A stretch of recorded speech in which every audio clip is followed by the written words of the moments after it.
Some people change the course of your life. Meet Arthur. I met him when I was 26.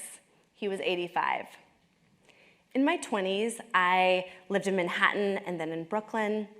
I had a series of editorial jobs at some big-name publishers, and I was going nonstop, except on Friday afternoons when I would pause and I'd visit Arthur. Arthur was a retired English professor, originally from Brooklyn, and his parents owned a donut shop there. He thought it was hilarious that I would choose to live in Brooklyn since he had worked so hard to get out. We would just sit and talk, either in his apartment or in the park nearby. Sometimes we would go out to eat or catch a show. And slowly I began to see the city differently. It was an obstacle course. Narrow hallways, heavy doors, a sea of oblivious people. I began to realize that this city was built for me in my 20s and not for Arthur in his 80s. I mean, it was no wonder that most days he sat in his living room, in his recliner, with his TV on, while the city buzzed below. And at the time, I remember thinking, what a shame for Arthur. You know, this juxtaposition between his apartment on the 6th floor and everything that was happening outside. Now I think, what a shame for the city.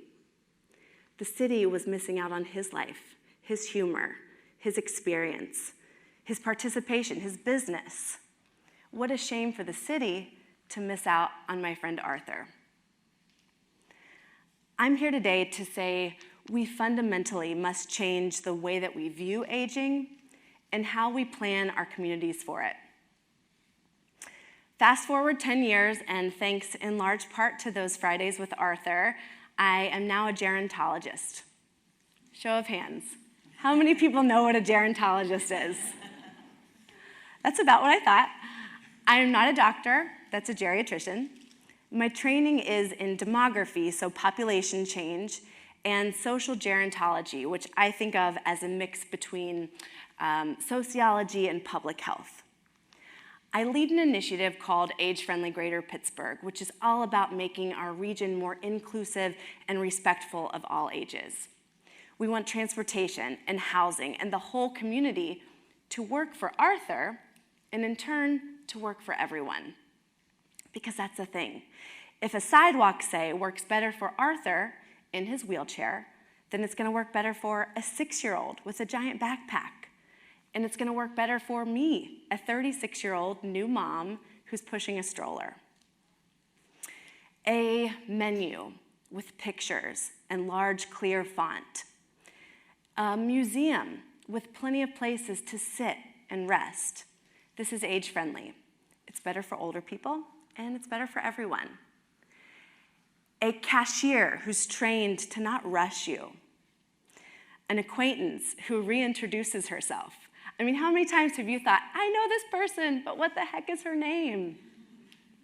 This is age-friendly. It's better for older people, and it's better for everyone. Our work is about equity. It's about all of us being able to participate in life, our entire life. And our work is about kindness, in a time when kindness is at a premium. It's universal design meets Mr. Rogers, which is pretty appropriate here in Pittsburgh, home of Fred Rogers. Taking that obstacle course and turning it into an open door, it says to Arthur and to people of all ages and abilities, we care about you, we respect you, and we want you here. Before I tell you more about Age-Friendly Greater Pittsburgh, let's talk demographics. So as a society, our population is growing older and rapidly. Every day, 10,000 baby boomers turn 65. By 2030, so that's just in about 10 years, we will be what demographers call a super age society, with more than 20% of our population in that 65 and older category. And then by 2035, for the first time in US history, older adults are projected to outnumber children. Maybe you've heard the media or even some experts call this the silver tsunami. Come on, This is not a board up your windows and evacuate kind of situation.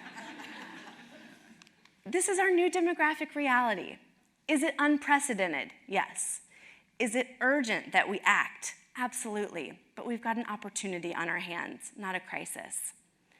Our older population is one of the very few growing natural resources that we have, if we decide that it's time to tap into it.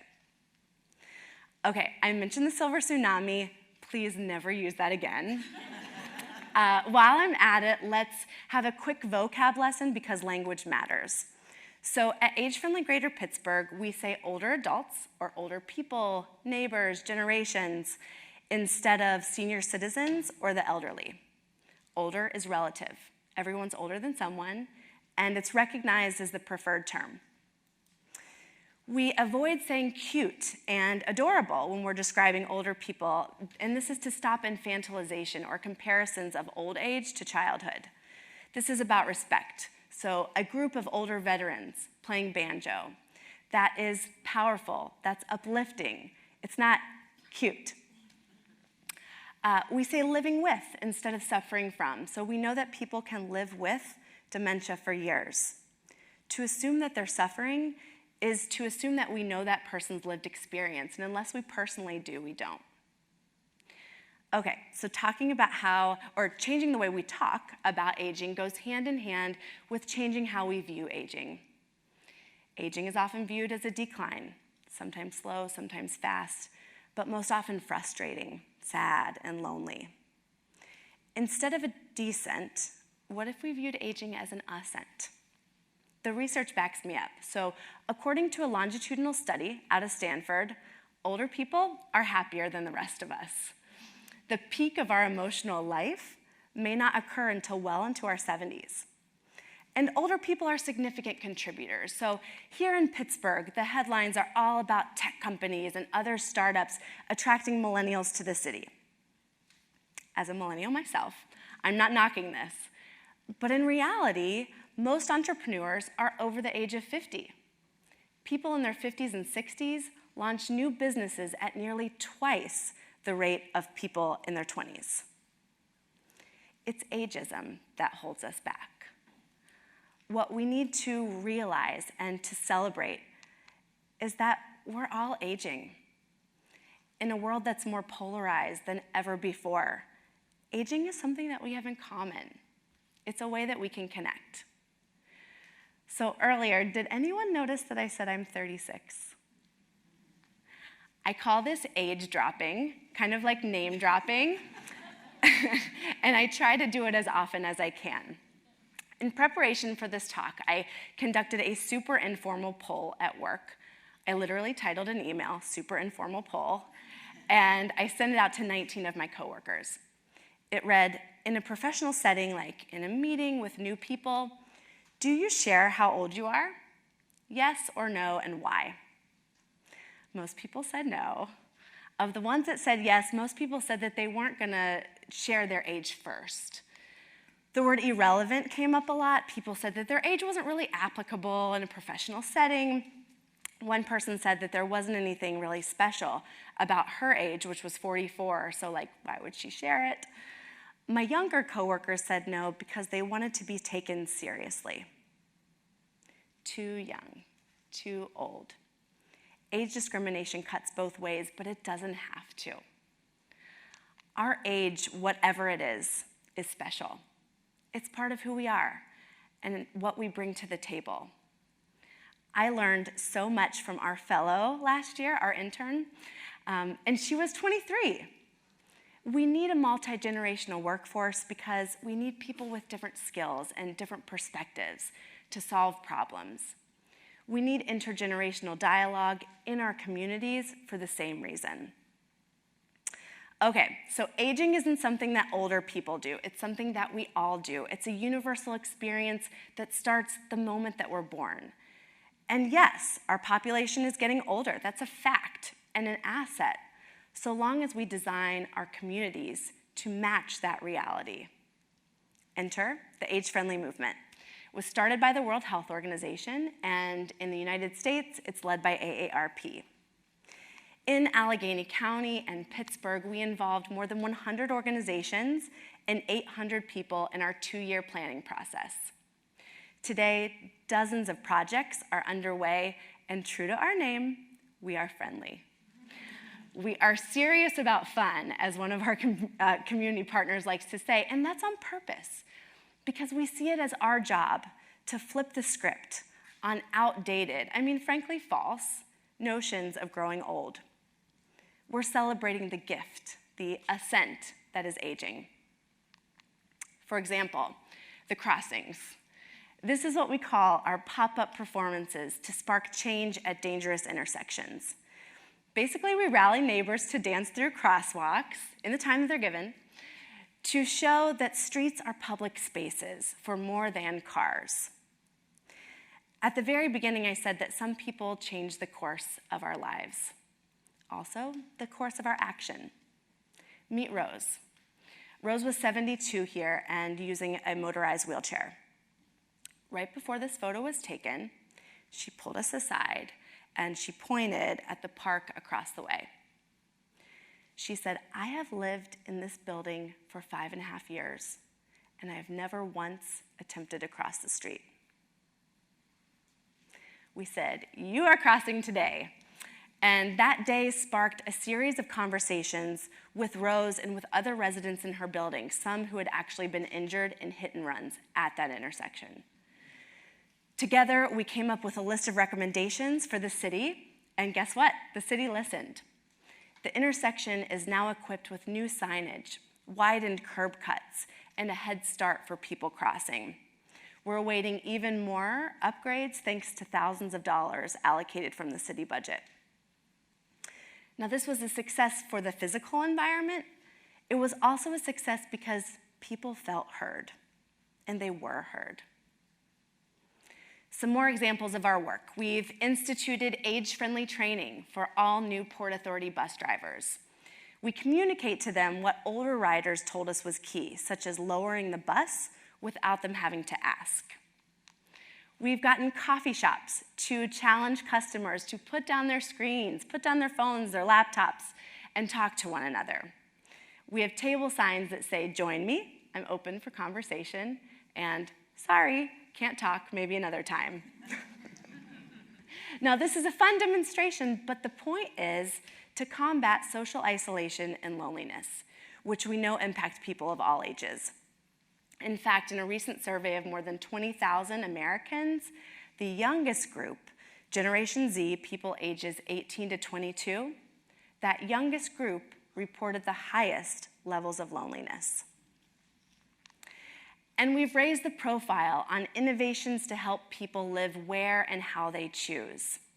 One idea is a co-housing project that would be the first of its kind in the city of Pittsburgh, and it's being led by these two women here on the right.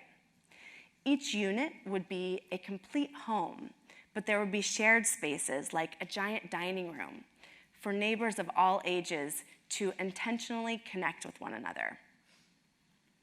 Hundreds of communities are part of the age-friendly movement, and I'm really proud to say that people are looking to our team in Pittsburgh for inspiration.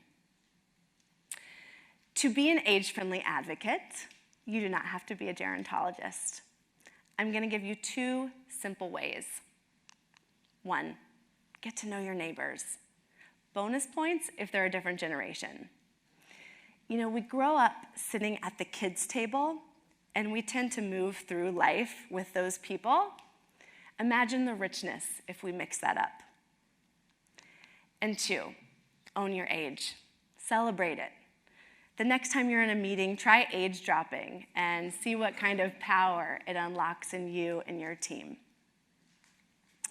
Some people change the course of your life. Meet August. This is my little baby. He's 7 months old. We fundamentally must change the way that we view aging and how we plan our communities for it, because guess what? We're all aging, even baby August, and we can all benefit from better, more inclusive design. My older friend Arthur is still a big inspiration for me. I have a picture of him at my desk. But these days, I'm seeing my work in a whole new context. Like all parents, I want my child to see the sky as the limit, today and years from now. I want a world for him that says, we care about you, we respect you, and we want you here. When I found out that I was selected to give this talk, I wasn't sure I was going to say yes. In fact, I really thought I was going to say no. I knew we'd be adjusting to childcare and new teeth and new sleep schedules or a complete and utter lack thereof. But you know what I realized? I realized that saying yes is what our work is all about. It's about having opportunities across our lifetime and being able to take them. Thank you.